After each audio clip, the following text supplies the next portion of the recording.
I know we're not a sports podcast, but I had a couple observations over the weekend. Did you watch any of the playoff games? I did, yeah. Quite a few of them. There's a couple that I just passed on, but yeah. And my observations aren't really sports related. They're more. I mean, they happen in the games, but it's more funny, I guess. Did you see your boy Mike McDaniel taking the vape? Did you see that? So I probably watched 3/4 of that game, and I did not see that. Yeah, I didn't see it live either. I watched part of the game. But apparently, people are losing their minds, right? He was wearing black gloves, and he put something black up to his mouth, and then tried to kind of hide it, and then that just seems unbelievable to me that you would vape in the middle of you're a head football coach. I don't know, man. I've been blown away at where people will vape. Like, it's crazy to me. Where was I? He's your boy, though. Like, is that something he would do? It wouldn't surprise me. Yeah. I don't know if vaping wasn't around when he was my coach, so I don't know if he does or not. He seems like he belongs in the tech industry. I mean, or like the X Games or something. Like, he's not he doesn't seem like a football coach to me. The neurological excellence that he has is crazy. Seems very sharp. Oh my gosh. Like so smart. Sometimes it's hard to have a conversation. You know, those people like the Elon Musk type. Yeah. He's not awkward. Like, the cool thing about Mike is he's like super relatable, super funny, like, you know, easy to be around, but like sometimes he just like operates at a completely different level. He's smarter than you. And yes, 100%. You know that when you're talking to him. Yeah. And he sarcastically will tell you that, but you're like, it's an endearing thing. Like, that's really funny. You're right. I am an idiot. What didn't help him was, I don't know if you watched the end of the game. They were They were breaking the huddle and trying to snap the ball with like 2 seconds left on the clock. So I've never seen that before. I'm not 100% sure that it was coaching, like delivering the plays, calling the plays. Well, you know, he took over play calling at the end of the game, which he doesn't normally do. Right. But if you watch the camera, he was done giving the play call with like 20 seconds left on the play clock. Yeah. Which is typically, that's fine. And then it takes about 5 seconds, rattle it off, break the huddle before 15, get up. Like, what's the kid's name? The quarterback. Skylar Thompson. He was in the huddle a long time. Yeah. Like, I don't know if he just struggled getting the play out or what, but like, I remember, and I was like screaming at the screen because like I root for Mike, right? Yeah. And like, I also really want the Bills just because of the season they had, a handful of guys on the team that I know. I'm rooting for them too, but like, I'm screaming at it like, call the play. Like, I'm sitting on the edge of the table, my kids are all around. I'm like, call the play. Like, you could just tell though there was a disconnect between play going in and then it actually being distributed to the team in the huddle and then breaking it. And there was just, the reason that there's the inexperience, right, is because you could tell his demeanor. Even when he'd get up to the line, there wasn't urgency. Right. Like, there wasn't urgency. Like, if you got the play late, like, you would see him, like, get it, like, give me the play, give it. Like, and there's times that he's going like this, like, cupping his ears because it was super loud, getting the play, and he'd walk in, and there's plenty of time to get the call. And then, and I know Mike's plays, like, his terminology is not lengthy, right? He runs a Shanahan-type offense. It's a West Coast. Like, West Coast can typically be really long calling plays, but Mike's is a very simplified version. So it's not like it's, you know, this 15-second play where you're telling every single person on offense what to do. So I just think ultimately it showed inexperience. I mean, it's a bummer that you had to ride with your number 3 guy in a playoff game against arguably the best team in the NFL. Yeah, it's just funny if he was vaping. Dude, that's not. I don't think that's if you're at a point in your life where you're vaping as a head coach on the sidelines. You can't spend 3 hours without the vape. But what I'm saying though is a couple hits on the vape is not going to alter your mind enough to slow you down. Yeah. Because if you're willing to just vape on the sidelines, you've been doing it a while. Yeah, you're an interesting cat. Yeah. Another one was the Jaguars, and by the way, if you're not a football fan at all, just skip forward about 3 minutes. Yeah. Let us just entertain ourselves here. Let us get this out. Jaguars and Chargers. Obviously an unbelievable comeback. Gosh, yeah. I turned it off really end of first quarter. Like, it was already that out of hand. Same. And then I checked ESPN later in the game and I saw 30-20. I turned back on and saw the big comeback. But My observation was the announcers. Did you listen to the game? It was Al Michaels and Tony Dungy. Just like the most monotone. It's like we were watching chess. Yes. It was the most boring. These guys are one of the greatest playoff comebacks of all time. And the Jaguars win. Like, it was the most boring call. And I have a ton. I've ever heard on a football game. Of respect for Tony Dungy, right? He's arguably one of the better leaders our country has seen, right? He's a motivator of men. His demeanor, he's got just, his book Quiet Strength is an incredible book, and I respect him a ton. A lot of coaches have come from his coaching tree. He obviously came from like the Gruden and all that, but you put two people, Al Michaels, who's tired, right? He's just been doing it for so long. He's tired. He's not bad. He just needs he needs higher energy. The Romos, the Greg Olsons, the Troy Aikmans, the Collinsworth, like the guys that like bring energy to it. But if you have someone that is just very stoic and monotone, like Coach Dungy, it was a golf. It's just not. It was a golf match. That's a producer. That's a producer's problem. That's not. Well, they were in a tough spot because they had 2 games this weekend, so they had to tired, right. but regardless, like there's got to be somebody that's got some juice. There's got to be somebody that's got some juice. It was so funny though because every play was just like the most exciting play in playoff history, and then you got these 2 dudes calling a funeral. It was so funny. And then my third observation, this wasn't playoff related, but did you see Kingsbury? What he did, Cliff Kingsbury? No. He he got fired last week. Yeah. Bought a one-way ticket to Thailand. Good for him. Did you see that? Oh, wait. Is that hold on. It's not a joke. He really did. Did he really? Yeah, He's he just legitimately like, did. I'm going to go. Well, they owe him the rest of the money on this. I guess all NFL fully guaranteed. Coaches' contracts are fully guaranteed. So they still owe him like $30 million. So he doesn't have to coach, and he's made $30 million. And supposedly he bought a one-way ticket to Thailand. And to me, that screams there's a chick involved somehow, some way. You don't just go to Thailand for nothing. There's got to be a female involved, in my opinion. I don't know, man. It depends. So if you watched him through the season, right? He looked exhausted. Yeah. Well, he's dealing with a bunch of dudes who are almost unmanageable. And he usually is young, energetic, and he looked old and exhausted. He really did. He aged probably 10 years this season. And so it may just have been one of those things where he was like, I literally just need to get away. But why Thailand? There's got to be a girl Beautiful. involved. No. It could be beautiful, but there's probably a beautiful woman too. I mean, you got to think like the culture there is slower, it's relaxing, it's beautiful, it's tropical. Like there's so many really like some people that I have never been there, but I've got friends that have backpacked that whole area, like from like the whole Indonesia area all the way down into like New Zealand, and they're like Thailand is by far the best. Oh, place. I don't doubt it. I just my take is that there's a somehow get away from a female, or a female was like, no, we're going. Yeah, and no, there's a female there that he's wanting to see, or going that he wants to see. I don't know about that. I mean, it could I don't be know. that he's just going to get away, or maybe he's just trying to get away from. Yeah, that too. Because he's been known to have some female drama here in the States. Yeah, for sure. Okay, well, that's enough of our football talk. That wasn't really football talk. It's gossip. I saw a couple of articles that do have to do with a lot of the things we've been talking about lately. I saw a couple articles that I wanted to get your take on. But before we do that, we do want to thank our partners. Yeah, buddy. By the time this airs, the game will have been over, but hopefully the Cowboys won, and you'll get the opportunity next week to go to the greatest place in the world to watch playoff football, which is Choctaw Casinos and Resort. Cowboys got a big game tonight, which is Monday, the day we're recording this. Again, when you're hearing this, the result will have already been at hand. But even the Cowboys aren't playing. Yeah. Get yourself up to Choctaw Casinos and Resort if you're a football fan at all. Even if you're not a football fan. Playoff football in general. There's 100 million other things to do up there. Great restaurants, tons of the casino-type things. But again, the greatest sports watching. Had another client tell me that he and his wife we needed a break, and we went up to Choctaw. Yep. And I needed some things from him, some like responses, and he's like, "Hey man, I'm at Choctaw. Like, I'll get back to you when I'm done."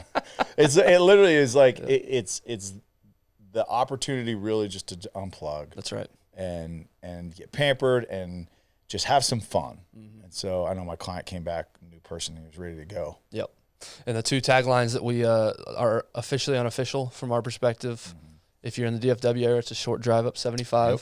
And also tell me another entertainment venue that pays you to be there. Yeah. Or that you could walk away with more money than you showed up with. And that's Choctaw Casinos and Resorts. So get yourself up there. And then also our partners, Sleep Number. We will be up there with Sleep Number at the Super Bowl in Phoenix. Again, we talked about this last week. Darren's up for the Hall of Fame announcement.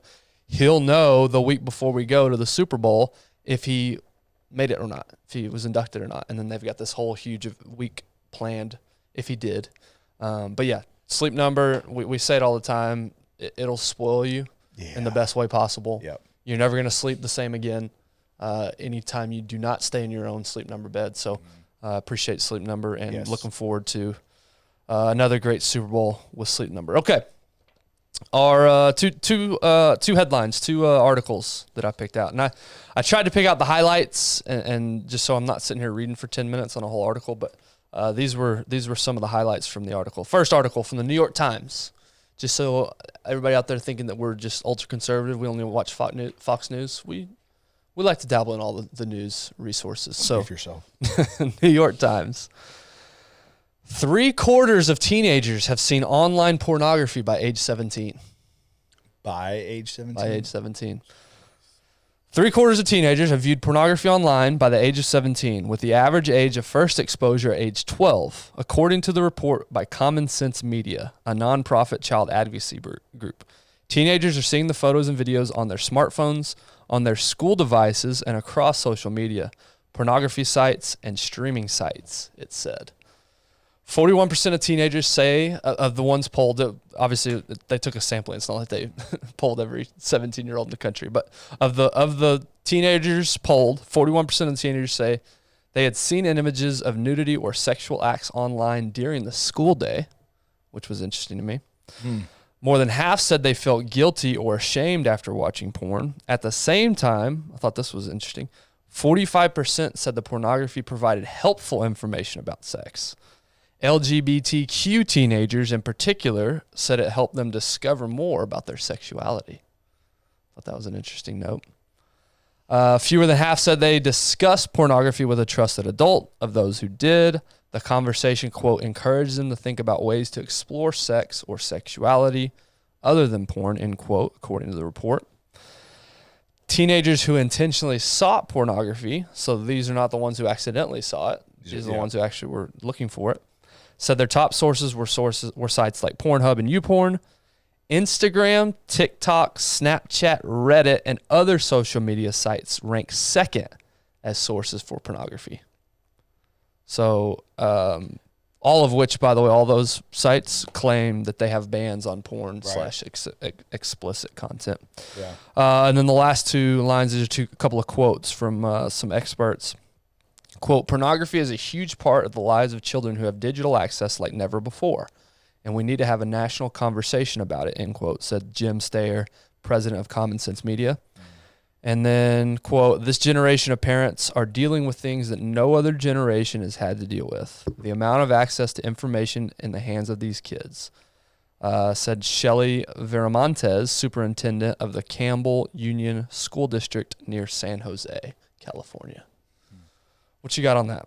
It's a lot, man. It's a lot to digest. First and foremost, so my daughter's 11, 5th grade, and as much as I want to be shocked about those numbers about kids first accessing that, what I'm seeing in a small conservative town in Texas, I'm still seeing kids with free reign on their phone, very little oversight from parents.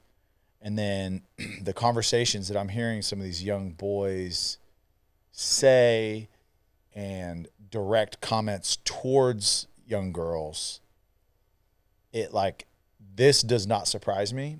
It frustrates me more, especially just being a father of a young girl. And I've got 2 boys that I'm going to do everything that I can to make sure that my boys are not only not the ones that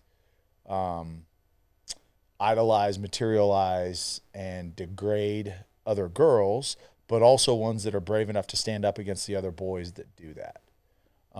There's a group here, and we've interviewed, we've interviewed them, Matt Osborne, New Friends, New Life, and then there's a organization underneath that called the Men's Advocacy Group. And one of the things that we talk about, right? It's an anti-trafficking organization, but what leads to trafficking, right? At least demand drives it, because a majority of consumers are males. Okay, but where does the demand come from? Someone that's going to say, "Hey, I'm going to pay for sex."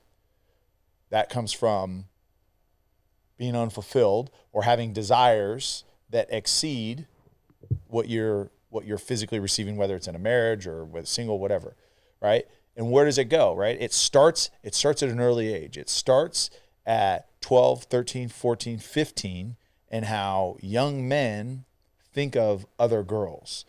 You make these young girls into just material possessions. Like, they belong. Like, I see how my dad acts. I see what my dad watches. I see all these things, how young boys. So now they're making comments to other boys because it's cool to say this or to think this and what it does is it reinforces. So now like these 11-year-old boys are saying things to my daughter. They don't even know fully what it is, but they're saying things because the examples of the things that they've seen.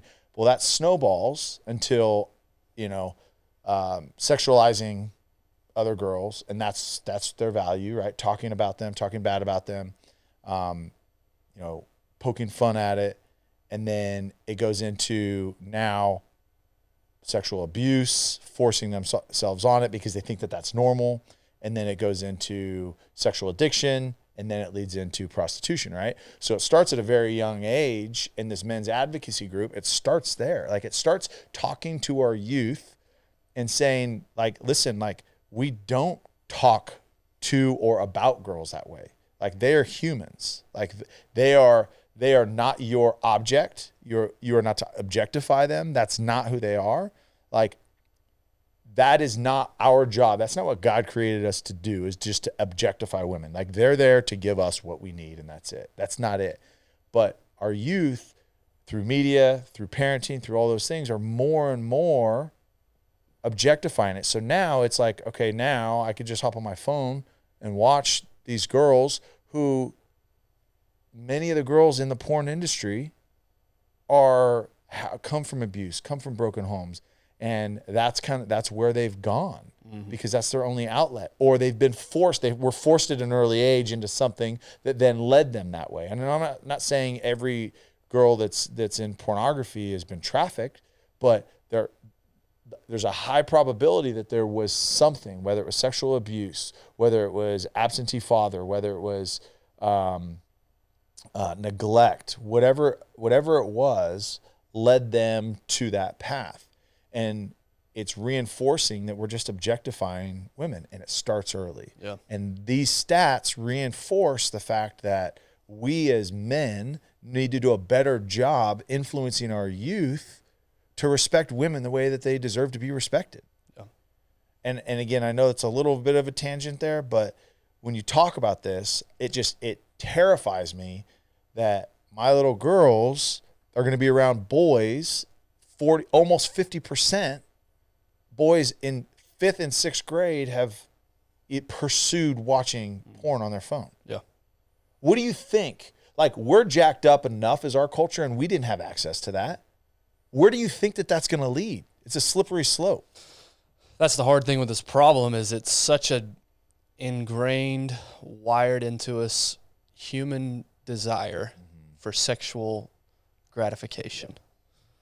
And you're right. You and I growing up, it was harder to access it, and then for our parents, even harder. So I can be scrolling through Instagram, not even looking for anything, and you're going to see... I've got a story about that. And you're going to see content that's not full-on pornography, but as close as you can get. So I was literally... we'd finished dinner, I just cleaned up, and I had sat down, and I very rarely do this, but I was on Instagram for and I was just scrolling through a couple pictures. Well, Rocco, my 6-year-old, comes and sits on my lap, and I'm like slowly scrolling through. I don't follow anybody that don't go through the reels because it'll pop up. That's what I'm saying. Quick. Yeah. Well, and I don't like, again, if I'm either good friends with you, or it's like a ranch, or it's like fitness. Like that's really it. Like those are the only things. Fitness is what will get you. Agreed. Yep. Agreed. Now it's more geared towards craft, but same. Sure. But there's a friend of ours we knew from back home who posted just like some maternity pictures, and you know how like those are, right? Like a lot of times, like, you know, showing your belly, or they'll like literally not wear any clothes. Yeah. But like I'm scrolling through, and he literally catches it, and I see it, and I kind of go fast, and it's someone that Tiffany and I know, and literally goes, "Ooh, she's naked." Ooh, and he like noticed it, and he's 6, and he was like super into it, and I was like, "Oh my gosh." Yeah. And so Tiffany had walked back in, and I was like, "Hey, here's what it is." She goes, "Are you going to talk to him about it? Are you going to explain what that is?" And I'm like, "No." Exact conversation. Sweep it under the rug. This exact conversation. We're not going to pick this back up till he's 13 at least. We're deny it. Never happened. Ignore it. This is not. But and then it was like, all right, now we sat down and we talked about it, and I was like, hey, here's what this was. Mm-hmm. You know, it was, you know, a picture, and like, you know, how mommy has maternity pictures, but like mommy was wearing clothes, she just chose not to. Like, it's not okay to look at other girls with their clothes off. Like that's not okay. And by the end of it, he understood. And again, another example, following up from our episodes a couple weeks ago, is like, it's good to have those conversations. Yeah. Right. And those are opportunities. And I would have ran from it, but thank God my wife loves living in the awkward space more than I do. Yeah, there's a couple different directions we could go down where my mind goes. I guess the first one I'll attack is the line that says, at the same time, 45%, so almost half, said the pornography provided helpful information about sex. Yeah. To me, that goes to exactly what you're saying, which is that tells me not enough parents are having these conversations early enough. Mm-hmm. And if these kids, they're going to be curious, and if you're not going to provide them answers, they're going to go find it wherever they can, whether they're looking for it or not. They're somebody's going to school them up. That's right. Whether it's their friends at school, and I think you said this 2 or 3 weeks ago. You said you want to make sure you're the one who's teaching these lessons, not learning secondhand. Yeah. So you can avoid it. You can pretend like it's not like it doesn't exist, but they're going to find it somewhere. Yeah. And they're probably going to look for it anyway, even if you do have conversations, because that's just questions and curiosity. It's just a normal desire. But the thing that's what stuck out to me. Is that a source, right? That's like saying, I'm going to go to Hollywood to learn about history. Yeah. Like, yeah, you get the overall view of it, but like Hollywood is creating it to be entertaining, and that's what it is. Yep. And I can't imagine that.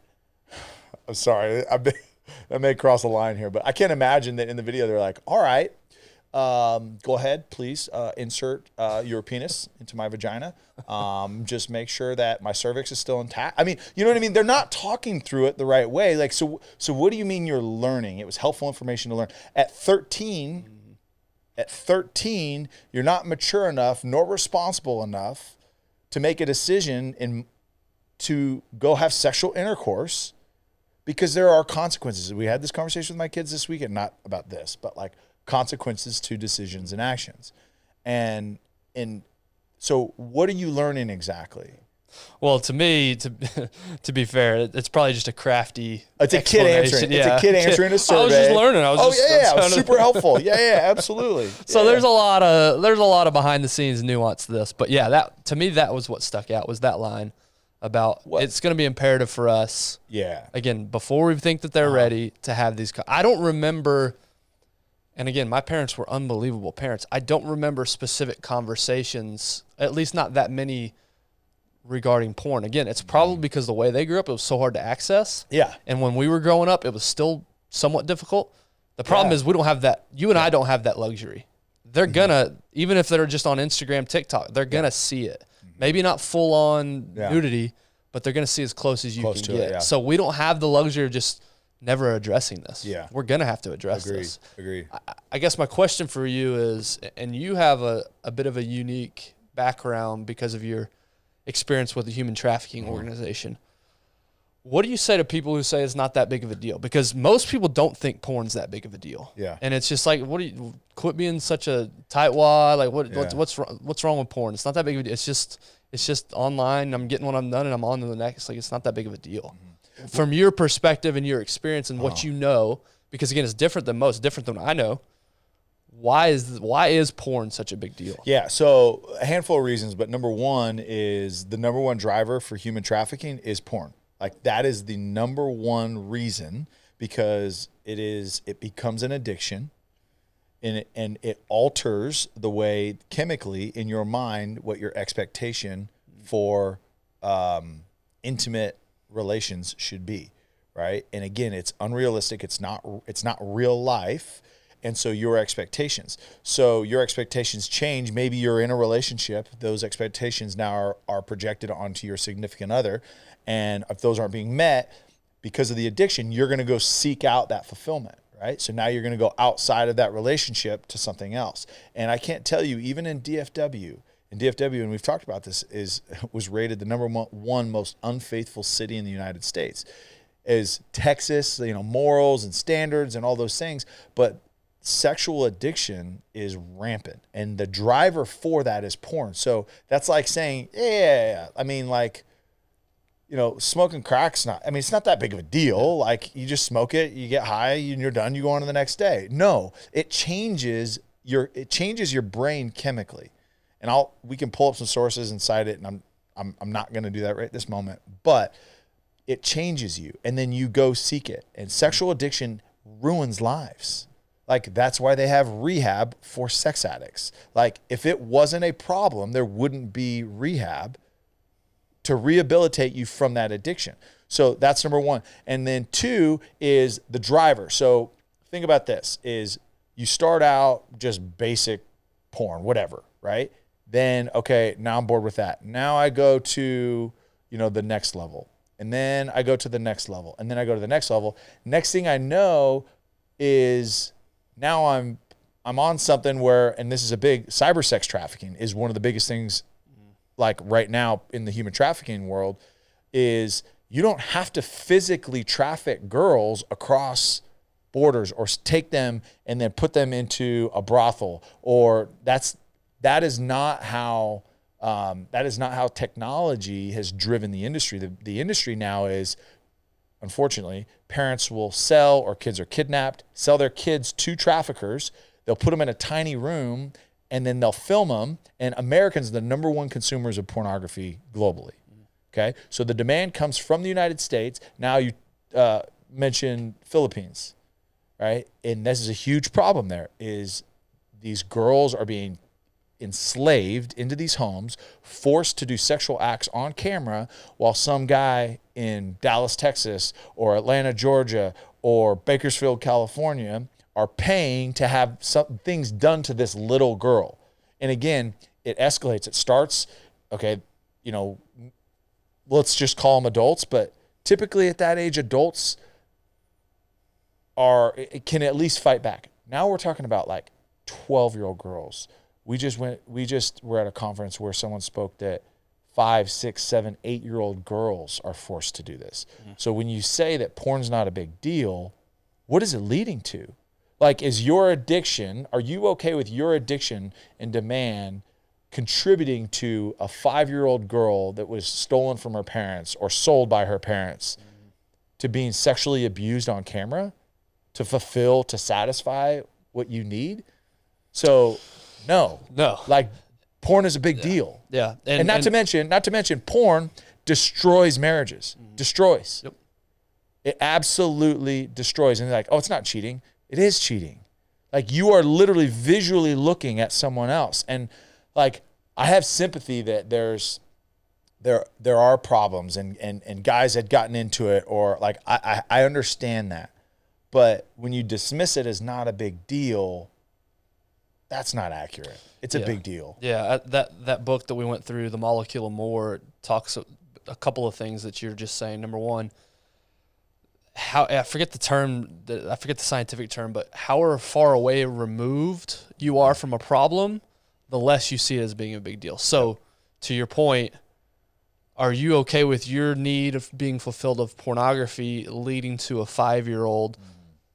9.9% people out of 10 would say, no, I'm not. Yeah, the problem is we can't connect in our minds. But you're fueling going online and funding an Right. industry that supports that. It would be, if that was in our face, if we knew more of that, I think that would help. Look at the Balenciaga deal. Right? They completely inappropriate ad campaign. Completely inappropriate. Like, we make a big deal, huge deal about that where we're burning $15,000 purses, but like nobody's saying anything about the porn industry that are enslaving 4, 5, 6-year-old boys and girls. So like, where's the outrage for that? It just needs to be in our face more. It because does, right. You've made this point, and the fact that how many people are being trafficked here in our city that we just have no idea, we don't pay attention to. So the further away from the problem you are removed, the less of a deal that you see it as being. So that's one aspect from that book. The other aspect is the need for more. You go online, you see porn for the first time as a 12-year-old. That's exciting. I've never seen this before. This is awesome. I want some more of that. So you keep fulfilling that need. And then eventually it gets old. Eventually it's like, well, now what's the next level? Yeah. And then you start getting on, and to your point, maybe it starts as an online, completely removed addiction that turns into a physical encounter with somebody who's being trafficked because of that need, that dopamine rush of need. I need more. Eventually, just looking at a naked girl online is not going to be enough for you. Yes. If you continue on with that addiction. That's just how it works. It's not going to be enough. You're going to seek the next more intense thing to fulfill that addiction. Just like with drugs, you're always going to need a harder drug to get the same high. Yep. So those are the two observations. And I think you're right. It's, again, part of me and most people, because they're so far removed, they haven't had experiences you have, just don't see it as that being that big of a deal. So I think that's what we're competing with. Yeah. The other thing we're competing with more access is, and I don't know backgrounds, but OnlyFans, for instance, is now allowing regular people to open up an account and make a ludicrous amount of money by showing off their body online. So before it was, you had to become a porn star and go to Hollywood and make it big. Now it's, if I have a webcam at home, I can create an account and start making money. Normalizing it. It's normalized. So maybe I don't have this crazy, bad upbringing, but I want to make 10 grand a month off of just showing off my body. So that's another thing we're competing with.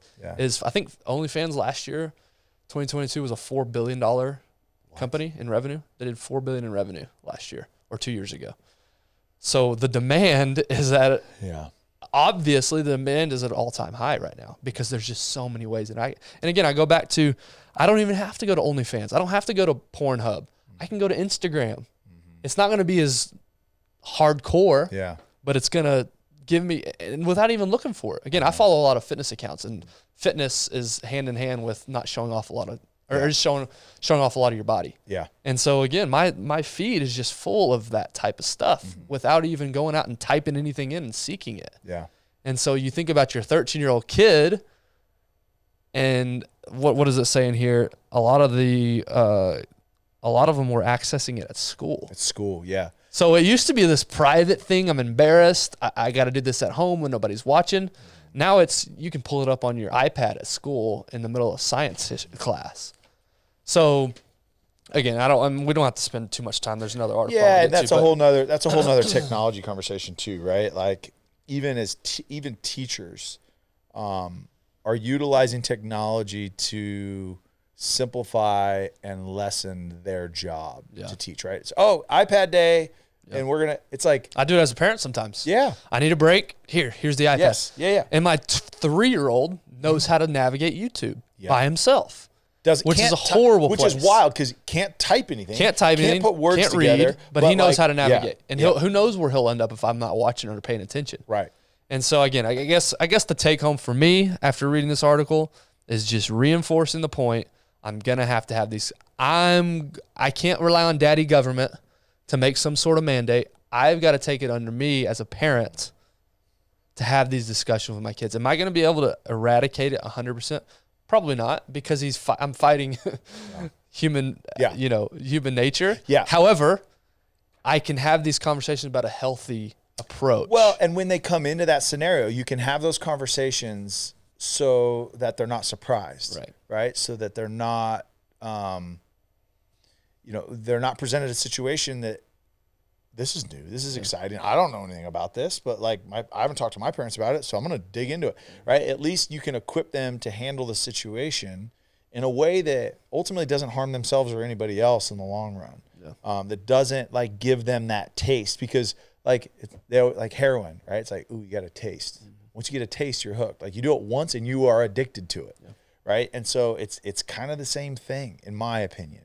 Right? You get a little taste. Oh, it's exciting. It's new. It's pleasurable. It's all these things, and now it's that slippery slope that leads into something else. So again, technology. Don't just let technology raise your kids. And we talked about it a bunch, but like make sure too that you're involved in what's going on at your kid's school, because like you said, the conversations that have happened, the access to technology and the internet and all that at school. And then 3, what are the other kids saying? Talk to your kids. Understand what's going on there so that they are equipped to handle those situations when you are not there. Yeah. And again, it also goes back to other lessons you're teaching your kid. Like we talked about last week. To me, selfishness is a big part of this. Mm-hmm. Wanting to fulfill a desire, and anything goes to get my desire. That's right. That's a selfish Doesn't act. matter who I'm hurting. It doesn't matter who I'm hurting. Like myself, my spouse, my kids, somebody completely across the world. Doesn't matter. So parents, we now more than ever, we got to get off the sideline. We got to be active. We can't just think this isn't going to be a big deal, or it isn't a big deal. It's getting worse. It's not getting better. Because it's the industry has gone, like the VR thing too is the next level of it, right? Yeah. And I've heard on a podcast a person who experienced it, who had to take the goggles off. They're a married person, because they said that's how real it felt. They felt it was so real. They were such in that experience. They felt like they were literally cheating on their wife. That's how real it is. Yeah. You're in a room. Yeah. This person is now coming up to you, looking right at you, talking directly to you. Yeah. And he said, I had to take the goggles off. That's how real it felt. Yeah. I felt like I was there. And you're telling me that going through that experience over and over and over, and then you're out with buddies at a bar or a restaurant, and you have that opportunity, that like that's not going to feel normal. Yeah. You don't want to normalize that. That's what I'm saying. Yeah. That's what I'm saying. We'll have a marriage conversation here in a few weeks, which we'll dive more in. But yeah, I'm totally with you that it can be a relationship killer, no doubt. There's plenty of examples of it. But anyway, so parents, we got to be on the heavy. Look, today's heavy, but it's important. Yeah. And if you are struggling, I just encourage you, find a safe place, find a safe place that you can have a conversation. And if it is something that it consumes you, because it very quickly does to people, go talk to somebody. Go try to get help. It's shameful talking about it most of the time. I mean, we've normalized it a lot. So, but there are places out there that can help. I really, really encourage you to do so, because it is bondage. I mean, it is slavery when you are controlled by your urges and you are controlled by your sexual desires. Like it's a scary place to be. Yep. And then article number 2, I originally saw this on Yahoo, but I saw this on Yahoo. It was actually originally from the New York Post. It was an opinion piece. And the title is, I can already see your blood boiling when you hear this one. Top school principal hides students' academic awards in the name of, quote, equity. Bro. From the article, for years, 2 administrators at Thomas Jefferson High School for Science and Technology in Virginia have been withholding notifications of national merit awards from the school's families, thus denying students the right to use those awards to boost their college admission prospects and earn scholarships. This episode has emerged amid the school district's new strategy of, quote, equal outcomes for every student without exception. School administrators, for instance, have implemented an quote, equitable grading policy that eliminates zeros, gives students a grade of 50% just for showing up, and assigns a cryptic code of NTI for assignments not turned in. Principals usually celebrate National Merit Scholars with special breakfasts, award ceremonies, YouTube videos, press conferences, and social media posts. But TJ school officials had decided to withhold announcements of the award. Indeed, it turns out that the principal, I'm going to butcher this last name, Bonatadibus, and the director of student services, Brandon Kasatka, those are two hard names, have been withholding this information from families and the public for years, affecting the lives of at least 1,200 students over the principal's tenure of 5 years. Recognition by National Merit opens the door to millions of dollars in college scholarships and 800 special scholarships for corporate sponsors. Last paragraph. In a recent call, Kasatka admitted that the decision to withhold the information from parents and inform the students in a low-key way was intentional. Quote, "We want to recognize students for who they are as individuals, not focus on their achievements," end quote, he told her, claiming that he and the principal didn't want to, quote, "hurt the feelings of students who didn't get the award."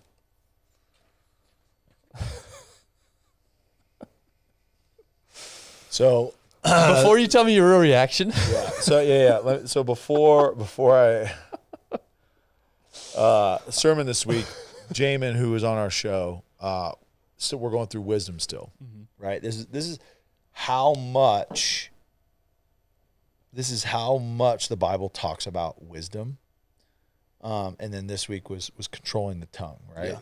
Like saying things, whatever you say, right, either reflects wisdom or lack of wisdom. Yeah. So I've got to compose myself before I say something that reflects, because I would like to be someone, and I strive to be someone that like builds people up and encourages people, and it doesn't tear people down. If we think differently, we think differently. So that's actually a segue to what I was going to ask you. So I think if you've been listening to this podcast for any amount of time, you know how both of us feel, and we'll discuss how we feel about this and first reactions to it. But I'm going to throw a little wrench in it. Tell me why this principal acted correctly. Argue in favor of doing something like this. So the ideology that he has is that we are celebrating the person who you are as opposed to your achievements. I understand that because I struggled with that. I was performance driven, and we've talked about it a bunch. And my value was based on my performance. So I understand that. So just put yourself in this principal's position. Mm-hmm. So you're the head of a school. You've got however many students under your management. Uh-huh. You want everybody to have a great experience. And again, I'm doing a lot of what's the word? I'm inserting myself in, I guess, in this person's mind, which obviously I don't know what this person's mind is really like. But I'm just trying to think of how they would think through this. So you're the head of a school like this. You've got all these kids under your care. You want every single kid to leave your high school with a great experience and feeling like they took away something. So why, if that's where I'm coming from, why would I want to withhold? Like how would I argue in favor of doing something like this? This is kind of a different way to approach this topic. It's hard to get in your mind. One thing I do want to preface this is I know how the media works. I know it's an incomplete story because we aren't talking about all the other things that this principal has done. So just for some context, this person that wrote this article, his child was one of the students there that was not told. So there's some bias. So they lost out on some scholarship. So there's some bias. Yeah. And I do believe, without even reading the article myself, just based off what you read, right, there was damage done because I don't, and I'm just going to preface, I don't think that is ethical. I don't think it's legal to withhold it. They interviewed an attorney whose child was also affected by this, and she said this is flat out stealing. Yeah. You took money out of 1,200 kids' pockets. Yeah. That could have gotten scholarship. Now this merit doesn't guarantee it, but it's the next step into getting a scholarship. Yeah, I mean, a National Merit Scholar is a big deal. big deal when it comes to like funding for college. It opens up scholarship opportunities like you read. So yes, withholding that detrimentally impacts these kids. So I don't think that's right. But back to your question on argue for it,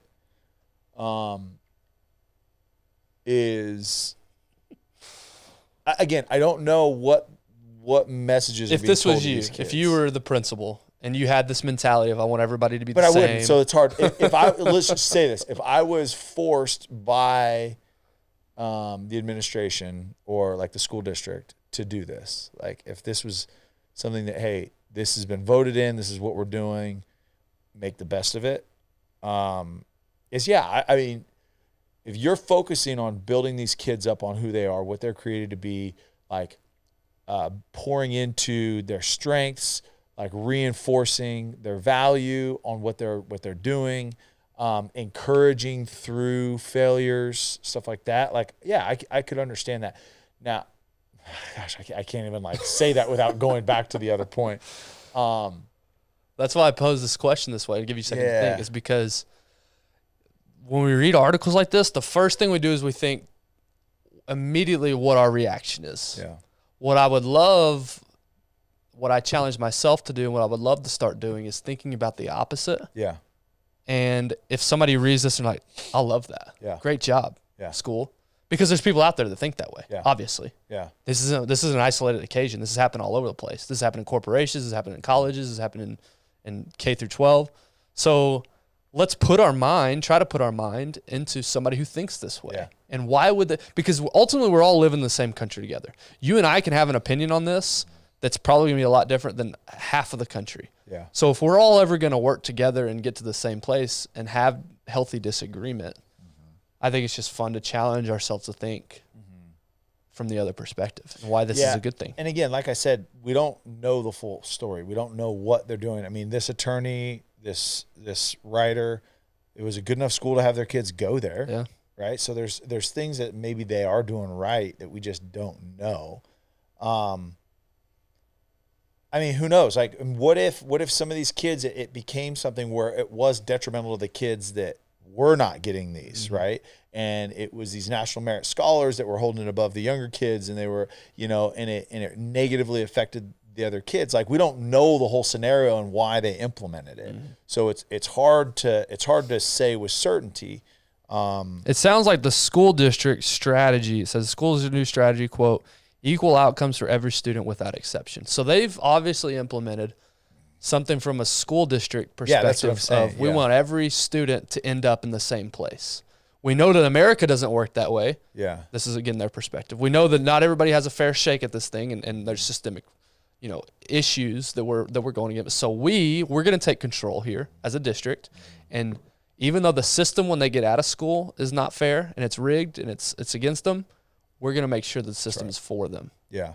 So that, to me, I understand where they're coming from. Yeah. If they're basically doing what we say that we need to do all the time, which is take it upon ourselves, implement what we believe is true in our homes, and that's how you change ultimately the community. They just seem to be taking that to the opposite effect, which is, hey, we see the systemic whole, we see that America is not a great place for a certain group of people. So how can we level the playing field? Yeah. Well, this is what we can do as a district. So again, not that I agree with it, but I certainly understand, or at least I think I understand the mentality and their perspective of we're going to do something about this. Yeah. Yeah. And again, and the mantra is equal outcomes, equal outcomes, what? Equal outcomes for every student without exception. So, equal outcomes. What is, again, my gut reaction is that is the most ignorant thing that you could ever say. Like, not everybody can have the same outcomes. But what is it? What is the desired outcome? Is it to graduate high school? Then I'm on board. Yeah. Like, we want every single kid to graduate from high school, from our school. Like, no exceptions. Like, I'm on board with that. Like, what if they said, we want every kid to have the opportunity to go to college, whether they choose to do so or not. But what if the outcome is that every single student at our school has the opportunity to go to a 4-year college out of high school because of their academic performance? I'm on board with that. That, in my opinion, is where this is this new strategy is misguided. To me, all you have to do is change one O word for another. Yeah. Instead of saying equal outcomes for every student without exception, I say equal opportunity for every student without exception. I think if you change from where I sit, if you change those two words, now you're not reliant on results as much as you are on systems, as much as you are on here's what we can control, which is we're going to give you every opportunity to succeed. Yeah. What you do with it after that, that's up to you. That's right. So yes, equity from the perspective of everybody has an opportunity here. And again, this is just my opinion. This is where I come from after thinking through all this. We're going to give everybody the same opportunity. Yeah. Now, what you do with it, that's ultimately up to you. To me, that's life. That's real life. That is when I graduate high school and I've got to now provide for either myself and my family. Yeah. All I can ask for in that scenario is an opportunity. Yeah. And then what I do with that opportunity is up to me. Yeah. I can't ask for, but unfortunately, we are getting to a place where we are asking for equal outcomes to make up for years. And again, I get where it's come. I really do, because we've had so long in human history of unequal opportunity that now I get it, because we talked about this a few weeks ago. The pendulum always swings one way. It does. We can never just go down the fairway. We have to overcorrect. So what they're trying to do, it sounds like, is overcorrect in the aspect of, we want to make sure that every student leaves here with the exact same outcome. And to me, that's a little misguided. Yeah, and again, equal outcome, if now I'm going back to my gut reaction feelings on all this, to your point, like outcome versus opportunity, like you don't want everyone to have the same outcome. Like you don't want somebody given, and like you said, is we're at a place in our culture where now we're tricked into thinking that like I deserve that same outcome as this dude over here who's been working at it his entire life and has sacrificed a lot of things to get to there, and he's an expert in that. Do you want a surgeon just because he's like, I deserve to be a surgeon? Like I'm not going to put in the work. I'm not going to, I got a not turned in grade. I didn't turn anything in, but you can't fail me. Yeah. Because I showed up to class. Yeah. If you're operating on my brain, I would hope that you are the best of the best. Exactly. I care less about anything else. That's exactly right. Like I want like a pilot flying our planes. Do you want just somebody that I deserve to be a pilot because he's a pilot, so I should be a pilot too? Like, do we want those people handling this massive machine in bad weather or bad circumstances? No.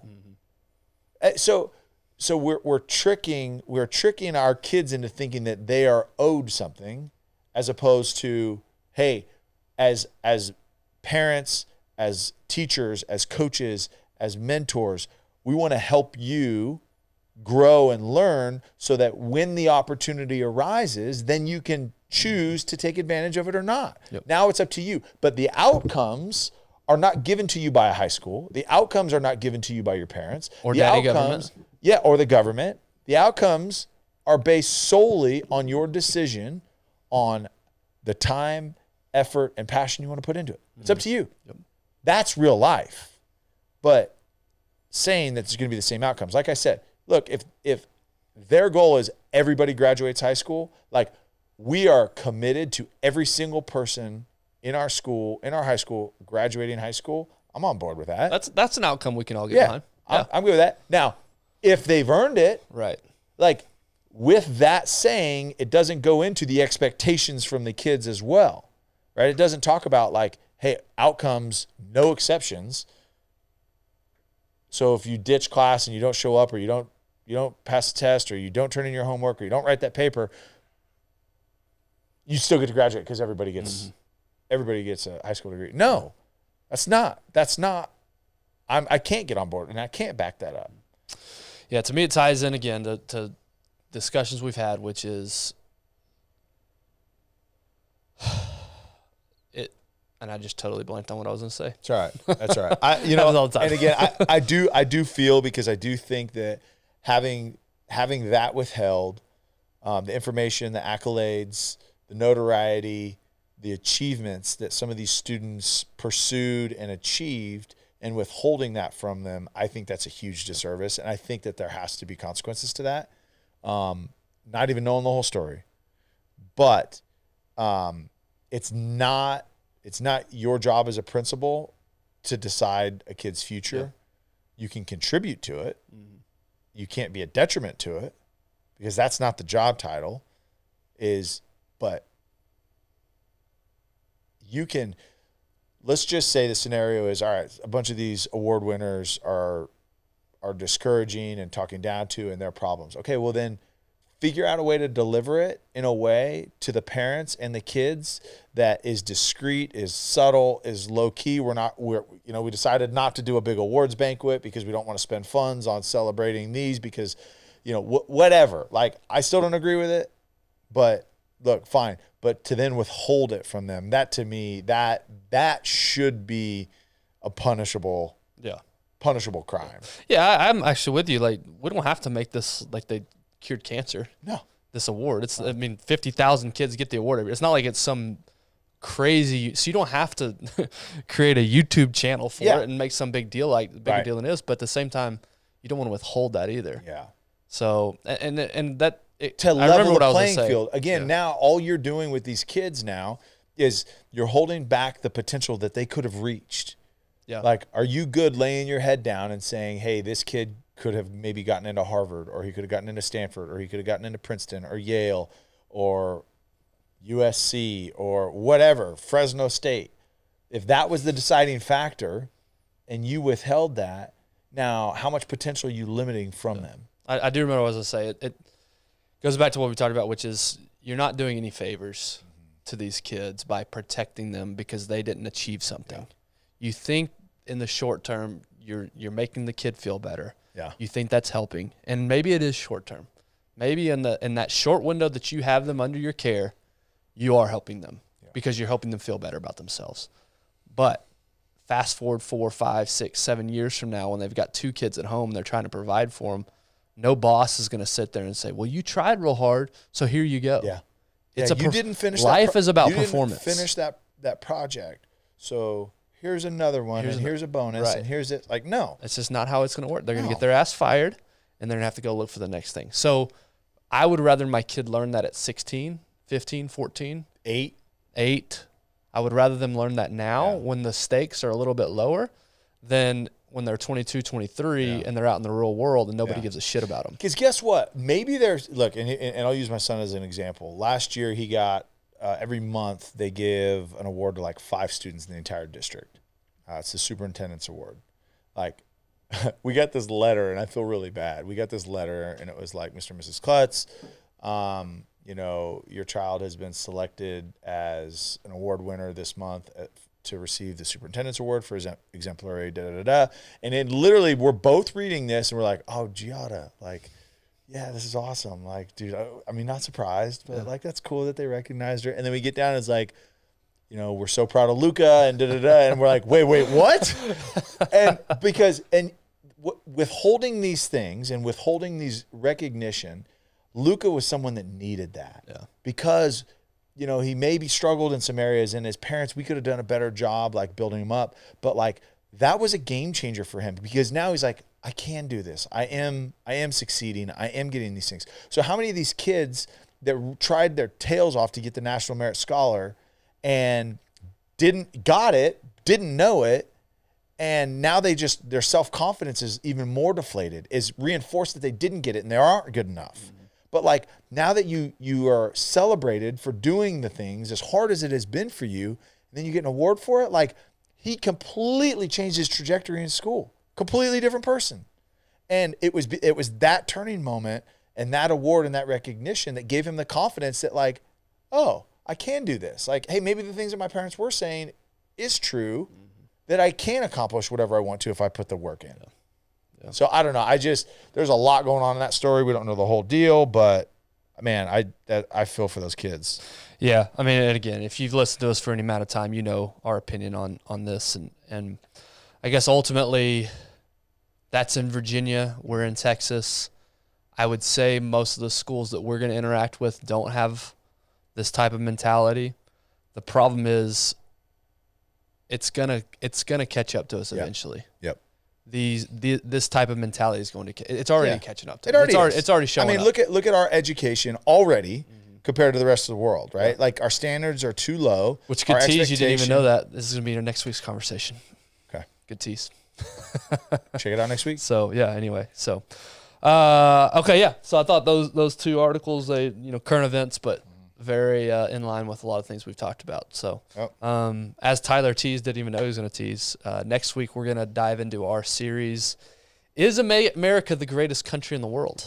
And we're going to go through all the different ways that you would measure success as a nation, and we're going to start with education. You know what? What I can say is these chairs are the greatest chairs in the world. Yeah, if you're watching on YouTube, we upgraded our set a little bit. We're a little more comfortable. I'm sitting on a nice little love seat. Ties in a nice comfortable chair. This is the first episode in at least the last 150 that my back is not sweaty. I like it. Yeah, we're much more comfortable on set today. So we're gonna do one where I'm gonna be laying down. You're gonna sit here and you're gonna counsel me. You're gonna tell me about your problems. You're gonna counsel me, as if that's new from anything that we normally do. So, anyways, guys, hopefully you enjoyed the discussion today. Tune in next week, like I said, to hear more about education. Yeah, and our new series that we're excited about is America, the Greatest Country in the World. America, you guys are coming through this month. I don't want to jinx it, but we are having potentially our greatest month in the history of our podcast. And I can't think of any other reason other than that you guys are sharing the podcast with people in your family or with that you're close with. If we keep at this pace, in 2 weeks, we'll have 1 billion downloads. No, but seriously, it's fun that it's progressing. And again, it has nothing to do with us. It has to do with you guys and sharing the podcast. Listen along, follow along. We appreciate that support so much. It gives that inspiration to keep coming back. And now we would do this whether nobody was listening or whether, because again, it's good for us. But it sure is fun to know that so many of you guys are getting enough out of this that you're willing to share it. So we appreciate y'all doing that. Appreciate y'all. Follow us on Instagram at one.shot.pod. Follow us on YouTube so you can see our smiling faces as we have these conversations. But any closing thoughts? Man, those are extra? like two really important, pivotal conversations. One being heavier than the other, but like neither more or less important than the other. Both have ramifications for our future. Yep, major. And so we need to keep having these discussions. So anyway, appreciate you guys. Hope you have a great rest of the week. Hopefully the Cowboys have won and we're all celebrating right now. And looking forward to their next victory. But yeah, have a great rest of the weekend, or a great rest of the week. Sorry. And a great weekend. We'll see you next week.